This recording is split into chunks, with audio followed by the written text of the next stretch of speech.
Halo guys, Assalamualaikum warahmatullahi wabarakatuh.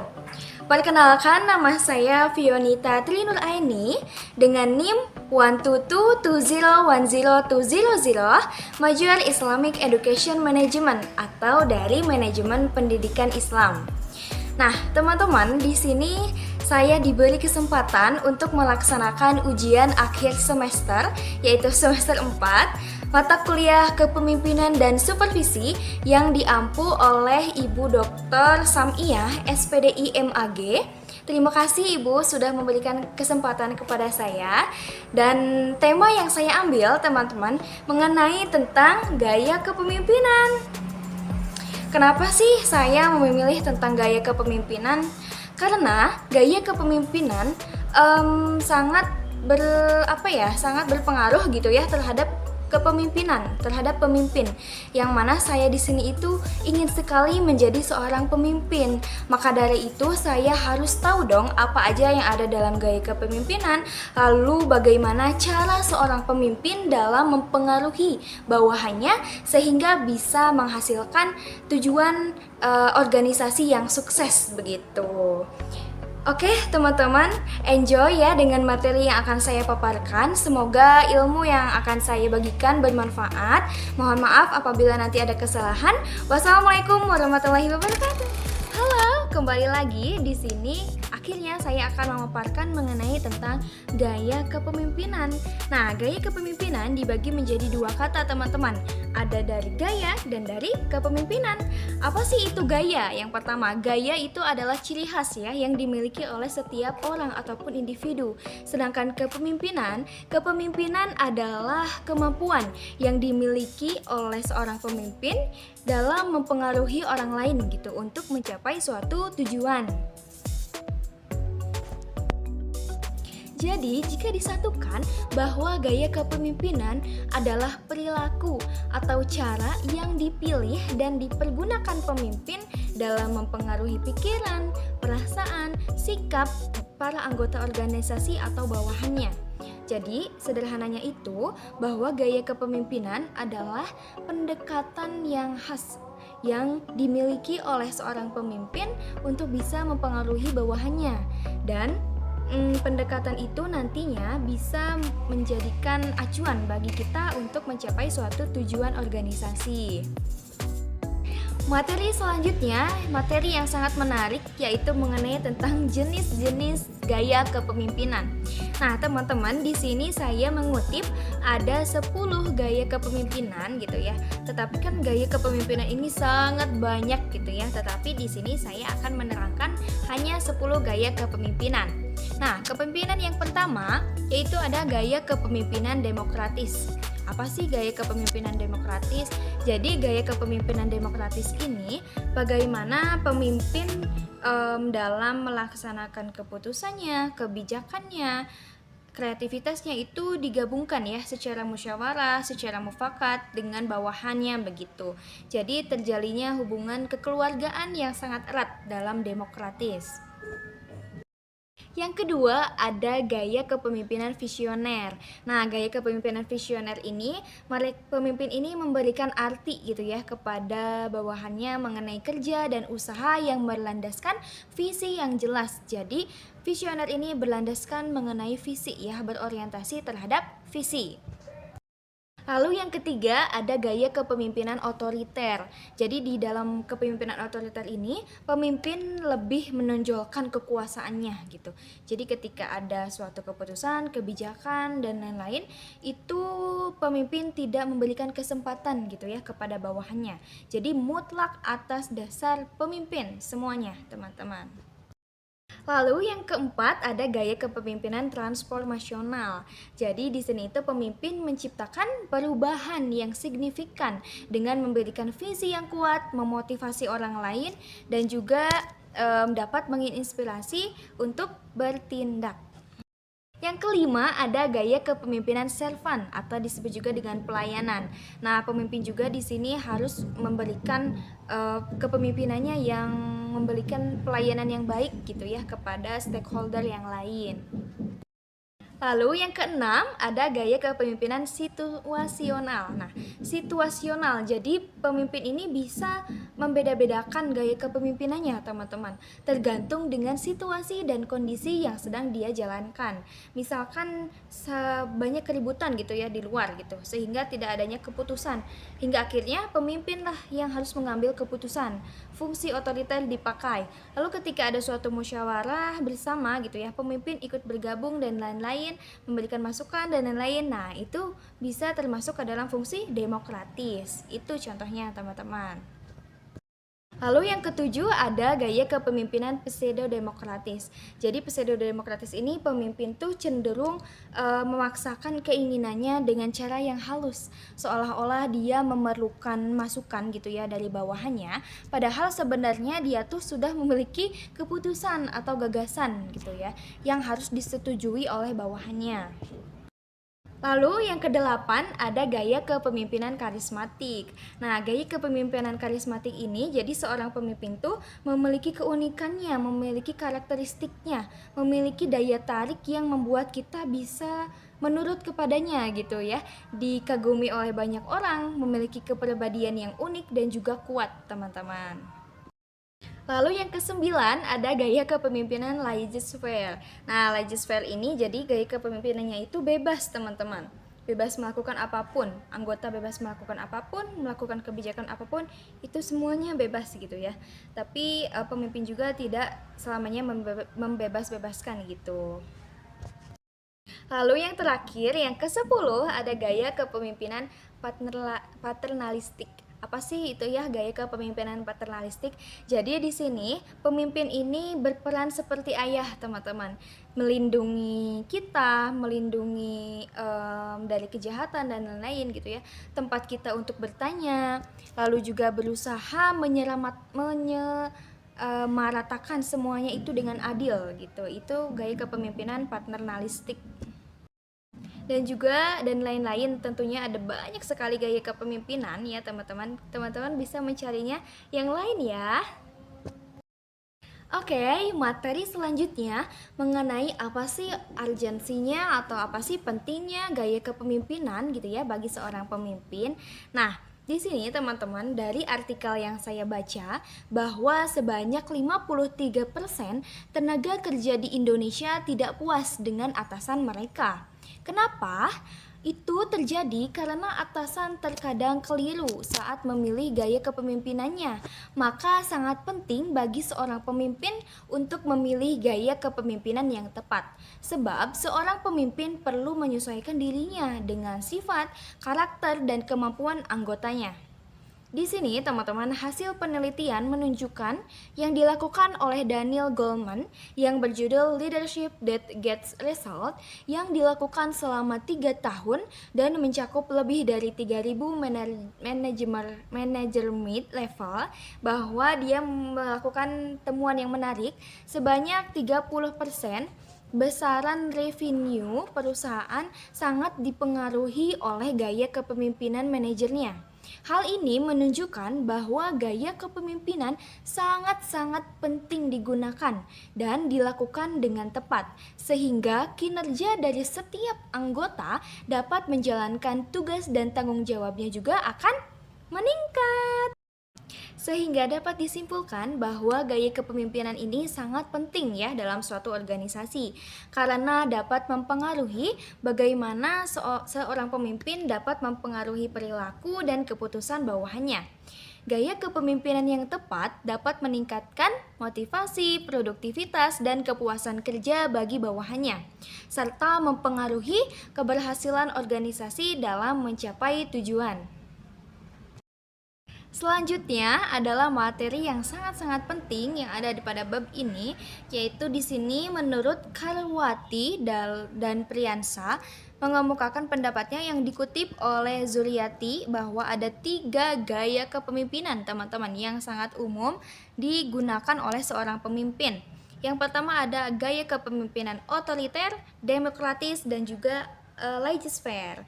Kita bahas satu-satu. Ayo! Oke, kita bahas yang pertama, ada gaya kepemimpinan otoriter.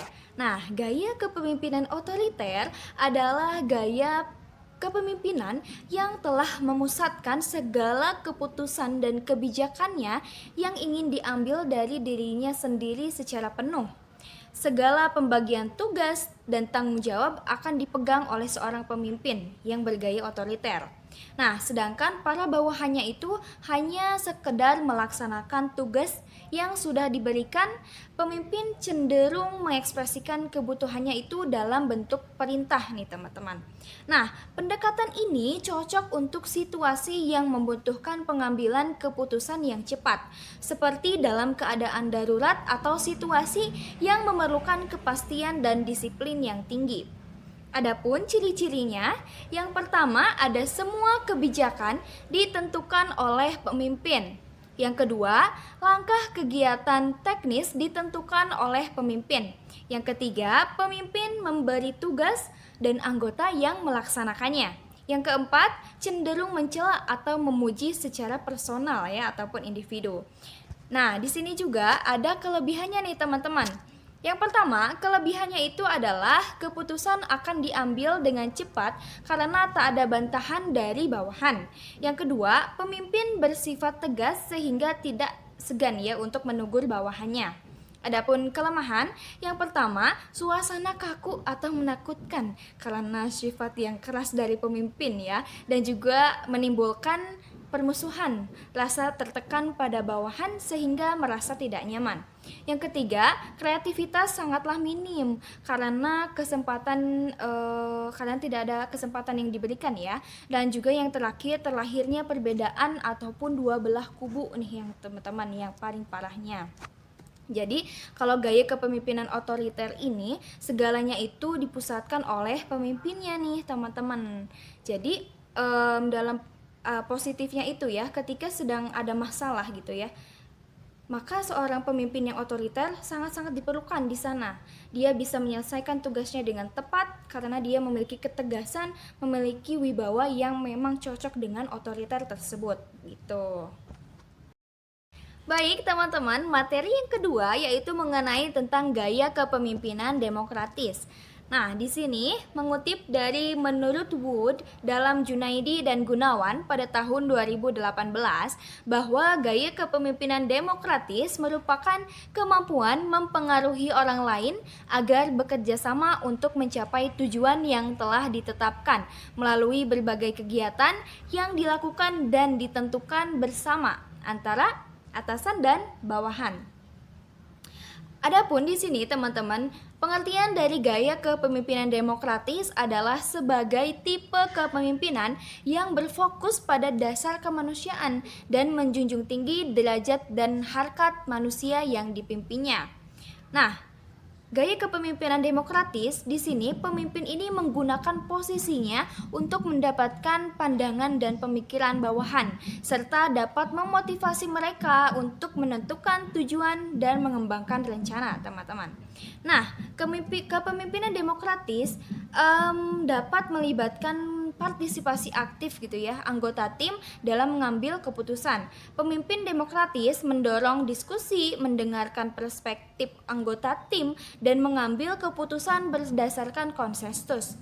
Nah, pendekatan ini mendorong keterlibatan anggota tim yang akan nantinya meningkatkan rasa memiliki dan mempromosikan kerja tim yang lebih kolaboratif. Adapun di sini teman-teman ciri-ciri dari gaya kepemimpinan demokratis ya. Yang pertama ada semua kebijakan dibahas dan ditentukan secara bersama-sama. Lalu yang kedua, gambaran kegiatan diperoleh selama masa pembahasan. Yang ketiga, bebas dalam bekerja dan dengan siapapun. Yang keempat, pemimpin berpikir berdasarkan fakta dalam memberi pujian atau kritikan serta berusaha memberikan semangat gitu ya. Di sini juga ada kelebihannya nih. Nah, yang pertama, kelebihannya ini adalah hubungan yang baik antara pemimpin dan bawahan. Lalu yang kedua, ada keputusan yang diambil melalui diskusi bersama sehingga dapat disetujui dan disepakati oleh bersama. Lalu yang ketiga, ada bawahan dapat mengembangkan daya kreatif dan percaya diri. Nah, itu teman-teman. Lalu selanjutnya ada kelemahan. Kelemahannya itu yang pertama, pengambilan memerlukan keputusan ya, waktu yang lumayan lama karena diambil secara musyawarah mufakat. Lalu sulitnya untuk mencapai mufakat karena pendapat setiap orang itu pasti jelas berbeda. Dan juga yang ketiga akan memicu konflik apabila keputusan tidak sesuai. Itu teman-teman mengenai tentang gaya kepemimpinan demokratis. Nah, gaya kepemimpinan demokratis ini sangat-sangat umum digunakan gitu ya. Karena memang sangat kekeluargaan dan juga memiliki prinsip bahwa tidak hanya pemimpin yang terjun gitu ya, tetapi seluruh anggota stakeholder juga bisa ikut berpendapat, mencurahkan opininya gitu ya untuk mengambil suatu keputusan bersama. Itu teman-teman mengenai tentang gaya kepemimpinan demokratis. Oke, selanjutnya adalah gaya kepemimpinan laissez-faire. Apa sih itu ya gaya kepemimpinan laissez-faire gitu kan? Nah, jadi gaya kepemimpinan ini dikenal dengan gaya kepemimpinan hands off. Apa sih hands off itu? Jadi memfokuskan pada memberikan kebebasan teman-teman ya dan otonomi ya kepada anggota tim untuk menentukan bagaimana tugas dan proyek yang harus diselesaikan. Gaya ini sangat cocok untuk situasi di mana anggota tim memiliki tingkat keahlian dan pengalaman yang tinggi dan membutuhkan sedikit arahan ataupun pengawasan. Nah, gaya kepemimpinan laissez-faire adalah gaya kepemimpinan dengan kendali yang free ya, yang bebas gitu ya. Nah, pendekatan ini bukan berarti tidak adanya sama sekali pemimpin, teman-teman. Gaya ini berasumsi bahwa suatu tugas disajikan kepada kelompok yang biasanya menentukan teknik-teknik yang sendiri ya guna mencapai sasaran-sasaran dan kebijakan organisasi. Di sini, pemimpin hanya memfokuskan dirinya sebagai penasehat, teman-teman. Nah, dalam Susanto pada tahun 2017 bahwa gaya kepemimpinan laissez-faire meminimalkan keterlibatan pemimpin dalam proses pengambilan keputusan dan karenanya memungkinkan para pengikut untuk membuat keputusannya sendiri. Namun pengikut masih harus bertanggung jawab untuk hasil kerjanya. Pemimpin pada tipe laissez-faire biasanya menjadikan bawahan itu sebagai rekan kerja ya karena bersama-sama melaksanakan tugasnya sampai kepada tujuan yang diinginkan. Adapun di sini ciri-ciri dari kepemimpinan laissez-faire. Yang pertama, ada kebebasan sepenuhnya diberikan kepada bawahan untuk mengambil keputusan baik kelompok maupun bawahan. Yang kedua, bermacam-macam bahan atau data diberikan pemimpin, hanya memberikan bahan bila diminta saja. Lalu yang ketiga, sama sekali tanpa partisipasi pemimpin. Lalu yang keempat, pemimpin jarang memberikan komentar secara spontan atas kegiatan bawahannya kecuali bila ditanyakan. Adapun kelebihannya, teman-teman, di sini yang pertama, keputusan ada di tangan bawahan sehingga bersifat mandiri dan inklusif dan inisiatif. Lalu yang kedua, bawahan tidak akan merasa tertekan dalam menjalankan tugasnya gitu ya. Karena kan tadi bebas, I'm free gitu ya jika ada kepemimpinan yang menerapkan gaya laissez-faire ini. Lalu ada kelemahannya tapi teman-teman. Yang pertama itu pemimpin membiarkan bawahannya bertindak sesuka hati karena tidak terkontrol gitu kan. Nantinya akan menghasilkan konflik-konflik kekacauan gitu ya. Cocok dengan yang kedua nih, mudah terjadinya kekacauan gitu ya. Konflik juga akan sering sekali terjadi bila tidak ada pemimpin yang benar-benar tegas gitu ya. Tapi banyak juga yang menerapkan gaya ini dan mungkin cocok begitu. Lalu yang ketiga, tujuannya akan sulit tercapai apabila bawahan tidak memiliki inisiatif yang tepat, teman-teman. Itu mengenai tentang laissez-faire, jadi adanya kebebasan, tetapi ya tidak, pemimpin itu tidak sebebas-bebasnya sih, mungkin juga sedikit tidak melakukan pengawasan gitu. Dan ini berlaku bagi pemimpin yang benar-benar dia itu ramah mungkin ya, ceria gitu, sehingga kepada siapapun dia percaya, dia merasa seperti dia juga bagus, ini juga bagus gitu, jadi ya bebas aja gitu. Itu mengenai tentang gaya kepemimpinan laissez-faire. Alhamdulillah teman-teman, kita ada di penghujung video Jadi dapat saya simpulkan ya bahwa semua gaya kepemimpinan di atas itu dapat diterapkan oleh seorang pemimpin ya gitu kan. Dari banyaknya tadi yang tadi saya sebutkan 10 dan masih banyak lagi. Namun yang paling penting teman-teman, pemimpin ini bisa mencapai tujuan organisasi tersebut ya. Dan pemimpin perlu menyadari ya bahwa setiap gaya kepemimpinan memiliki konsekuensinya yang berbeda-beda terhadap karyawan dan organisasi secara keseluruhan. Oleh karena itu, pemimpin harus terampil dalam mengenali situasi yang berbeda dan menyesuaikan gaya kepemimpinan mereka dengan tepat dan cepat. Nah, untuk menghasilkan hasil yang diinginkan, memahami karakteristik dan implikasi dari berbagai gaya kepemimpinan akan membantu pemimpin untuk lebih efektif dalam mempengaruhi dan membimbing tim mereka untuk menuju kepada keberhasilan yang berkelanjutan. Itu mengenai tentang kesimpulannya, teman-teman. Alhamdulillah, terima kasih guys sudah selesai. Dan terkhusus buat Ibu Samiah, terima kasih banyak Ibu. Terima kasih banyak. Mohon maaf apabila terdapat kesalahan. Wassalamualaikum warahmatullahi wabarakatuh.